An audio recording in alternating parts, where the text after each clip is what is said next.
Hello મિત્રો, હું છું જયેન્દ્ર અને આપ જોઈ રહ્યા છો સિહોરી 2 પે સેન્ટર સ્કૂલ।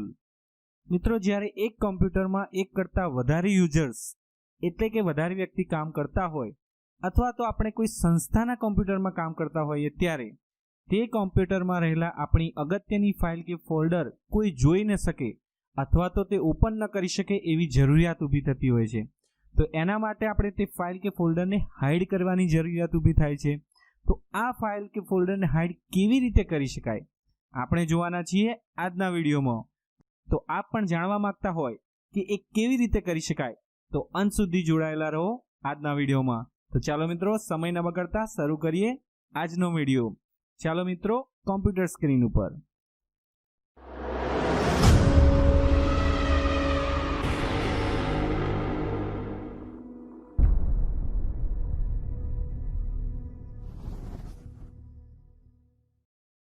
મિત્રો આપણે કોમ્પ્યુટર સ્ક્રીન પર આવી ચૂક્યા છીએ અને આપ જોઈ શકો છો અહીંયા એક ફોલ્ડર છે ને બે ફાઇલ છે। ફોલ્ડરનું નામ છે IMP ફોલ્ડર, તેની અંદર પણ એક ફોલ્ડર સબ ફોલ્ડર છે જેનું નામ છે વેરી IMP ફોલ્ડર, તેની અંદર એક ફાઇલ છે જેનું નામ છે પરિણામ ધોરણ 8A। મિત્રો, આ IMP ફોલ્ડર મારા માટે અગત્યનું છે, તેની નીચે બે ફાઇલ છે તે પણ મારા માટે અગત્યની છે। તો આપણે આજના વિડીયોમાં જોવાના છીએ કે આ ફાઇલ અને ફોલ્ડર તેને હાઇડ કેવી રીતે કરી શકાય અને અનહાઇડ પણ કેવી રીતે કરી શકાય। તો સર્વપ્રથમ આપણે આ ફાઇલને હાઇડ કરીશું। ફાઇલને હાઇડ કરવા માટે તેને સિલેક્ટ કરી તેના પર રાઈટ ક્લિક કરી, યાદ રાખજો મિત્રો, રાઈટ ક્લિક કરી તેની પ્રોપર્ટીની અંદર અહીંયા આપ નીચે એક ઓપ્શન જોઈ શકો છો હિડન, તેની બાજુમાં એક બોક્સ છે જે ખાલી છે તેને આપણે રાઈટ માર્ક્સ કરવાનું છે, નીચે એપ્લાય કરવાનું છે, ઓકે આપવાનું છે। આપ જોઈ શકો છો અહીંયાથી ફાઇલ હાઇડ થઈ ગઈ છે।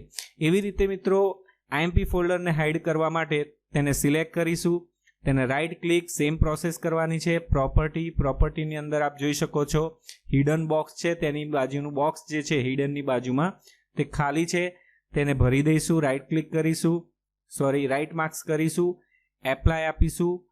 એપ્લાય આપતા આપણને બે ઓપ્શન આપે છે, apply changes two this folder only, આપણે શું ફક્ત આ ફોલ્ડર હાઇડ કરવા માંગીએ છીએ કે પછી બીજું ઓપ્શન બતાવે છે apply changes two this folder, sub folder and files, એટલે કે આ ફોલ્ડર, તેની અંદર રહેલું ફોલ્ડર અને તેની અંદર રહેલી ફાઇલ તે બધાને તમે હાઇડ કરવા માંગો છો।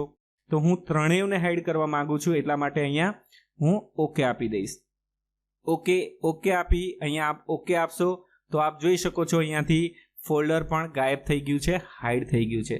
હવે મિત્રો, મારે જ એ ફોલ્ડર કે ફાઇલની જરૂરિયાત ઊભી થઈ છે, મારે અંદર એડિટિંગ કરવું છે તો કેવી રીતે કરી શકાય, એને અનહાઇડ કેવી રીતે કરી શકાય?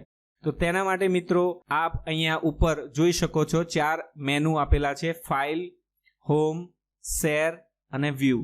તો આપણે વ્યૂ ટેબમાં જઈશું, વ્યૂ મેનુમાં જઈશું, તેમાં આપ અહીંયા જમણી સાઈડ જોઈ શકો છો એક ઓપ્શન આપેલું છે હિડન આઇટમ્સ, બાજુનું બોક્સ જે છે એ ખાલી છે, તેને આપણે અહીંયા રાઈટ માર્ક્સ કરી ભરી દઈશું।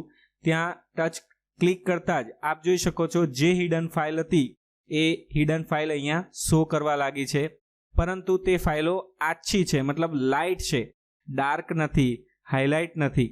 તો એના માટે આપણે શું કરીશું તો તે ફાઇલને સિલેક્ટ કરીશું અને આપ અહીંયા જોઈ શકો છો હાઇડ સિલેક્ટેડ આઇટમ, હાઇડ અને અનહાઇડ બંને આનાથી થાય છે, તેના પર આપણે ટચ કરીશું। આપ જોઈ શકો છો ફરીથી એ જ ઓપ્શન પૂછે છે apply changes to folder, sub folder and files, okay આપીશું। આપ જોઈ શકો છો જે IMP ફોલ્ડર છે એ અનહાઇડ થઈ ગયું છે। હવે એવી રીતના પરિણામને પણ આપણે અનહાઇડ કરવું છે તો અહીંયાથી પણ કરી શકો છો અને રાઈટ ક્લિક કરી પ્રોપર્ટીની અંદર આપ અહીંયાથી જે હિડનની બાજુમાં જે બોક્સ છે તેને ખાલી કરી એપ્લાય આપી, ઓકે આપી આપ એ પરિણામને પણ અનહાઇડ કરી શકો છો। તો આ રીતે IMP ફોલ્ડર્સ અને ફાઇલ એને હાઇડ અનહાઇડ કરી શકીએ છીએ। આ તો વાત હતી કોમ્પ્યુટર લેપટોપની અંદર ફાઇલ કે ફોલ્ડરને હાઇડ કરવાની, પરંતુ એન્ડ્રોઇડ ફોન, સ્માર્ટફોનની અંદર ફાઇલ કે ફોલ્ડરને હાઇડ કરવી હોય તો કેવી રીતે કરી શકાય? જો આપ જાણવા માંગો છો તો જોડાયેલા રહો અમારી ચેનલ સાથે। નેક્સ્ટ વિડીયોમાં મળીશું આ જ ટોપિક સાથે। તો આજના વિડીયોમાં બસ આટલું જ। આશા રાખું છું આજનો વિડીયો આપને પસંદ આવ્યો છે। જો પસંદ આવ્યો હોય તો લાઇક, શેર અને સબસ્ક્રાઇબ કરો અમારી ચેનલને। ફરી મળીશું આવા જ નવા વિડીયો સાથે, ત્યાં સુધી બાય બાય।